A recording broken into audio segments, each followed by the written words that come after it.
Hello Capricorn, Sun, Moon, Rising, and Venus signs. Kamusta kayo? Sana po'y nasa mabuti kayong kalagayan. Welcome back po sa Star Tarot at kung bago kayo dito, welcome din po kayo. Please subscribe, like, share my videos, and leave me a comment kung naka-resonate po kayo. Thank you. So Capricorn, first card ninyo ay the Fool energy.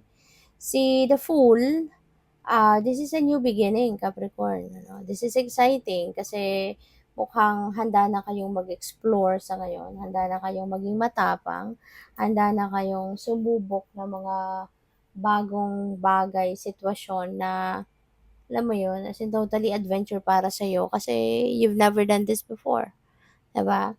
Mga bagay ito or sitwasyon na talagang super new para sa'yo. Yun ang mga pagdedesisyonan ninyong gawin, no, around this time. Kaya good luck po sa iyo. And iba-iba yan, depende sa inyong sitwasyon. Pwedeng bagong level na relationship yan. Baka ang iba sa inyo, mag-aasawa na, magsisettle down na in marriage. Diba? Pwedeng ganun. Or pwedeng magsasama na sa isang bubong, magsimula na ng pamilya. Or pwedeng magtatayo kayo ng business. Diba? Pwedeng first time ninyo ito magnegosyo or baka first time ninyo mag-travel, yung mga ganun ba. So, kayo lang tayo nakakaalam niyan ano, kung nakaka-resonate kayo sa message na ito. So, we have 9 of Pentacles. Ayan, napakaganda rin kasi this is financial blessing. You know, this is abundance, this is prosperity coming your way.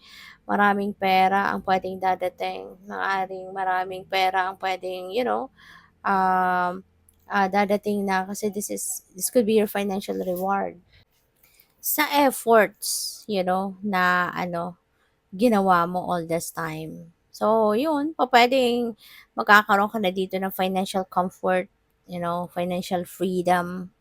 Pwedeng at this time makapag-build ka na ng foundation for your financial future, pwedeng ganun. Kaya maganda, no? Maganda 'to. Pupuwedeng magkakaroon ka na ng maraming pera talaga, no? So, good luck sa'yo.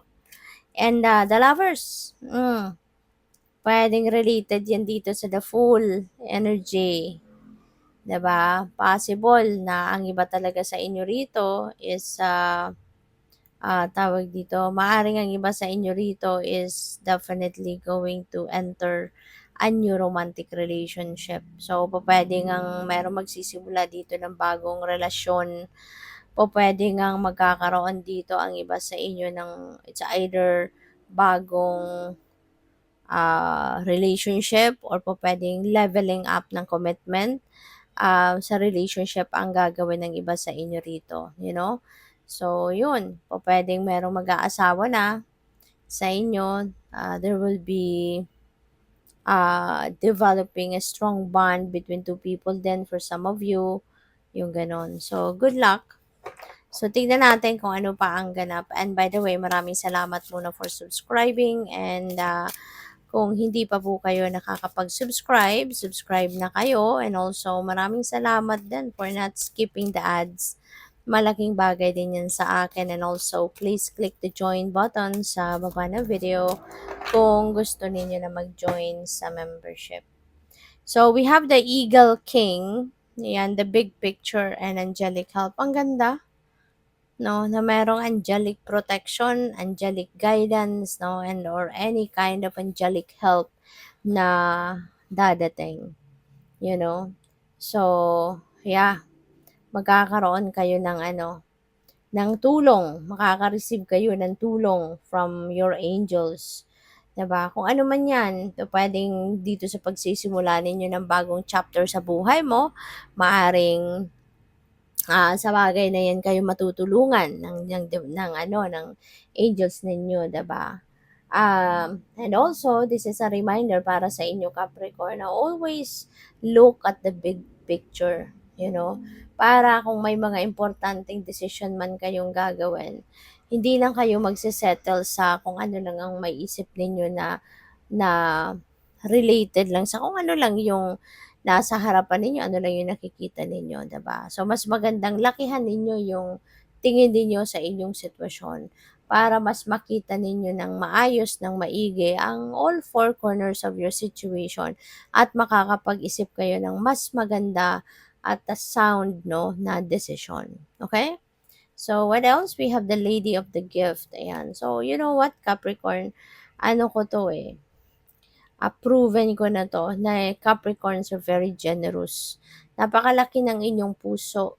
No? Kayo yung mga taong napaka-supportive, napakabait, compassionate. Ah, kadalasan, parang ano kayo, angel with hands, 'di ba? Maaaring meron na din nakapagsabi sa inyo na you are an earth angel kasi kadalasan mas inuunan ninyo yung kapakanan ng ibang tao. Mas inuunan ninyo yung kung anong kailangan ng ibang tao tapos pinapahuli mo yung kung anong kailangan mo, 'di ba? Gano'n kalaki ang inyong puso, gano'n kalaki ang inyong puso, gano'n kalaki ang iyong,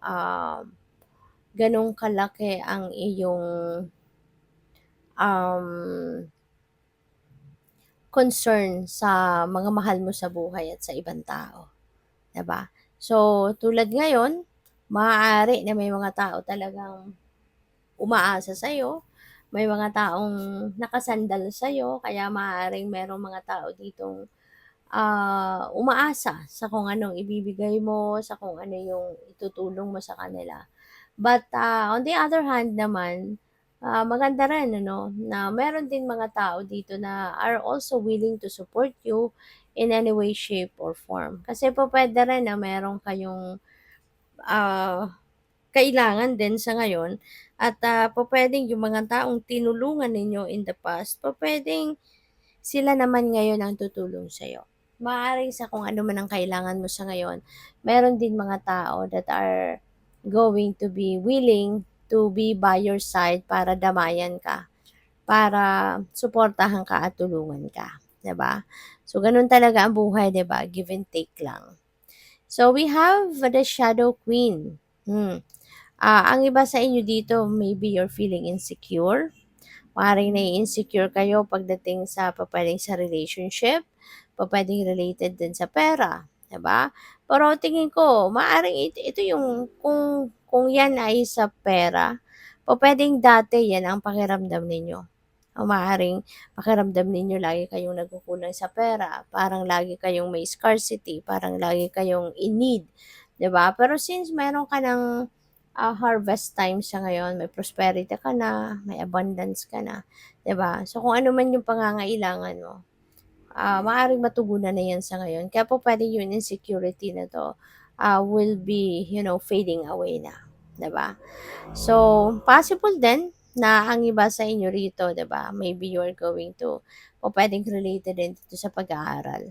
Baka ngayon, meron kayong ekstrang panahon para mag-aral, mag-gather ng mas marami pang impormasyon, pupuwedeng gusto ninyo na mag-expand ng knowledge ninyo, mag-expand ng inyong, ng knowledge at mag-expand ng inyong kaalaman, 'no, pupuwedeng gano'n ang ganap ng iba sa inyo sa ngayon.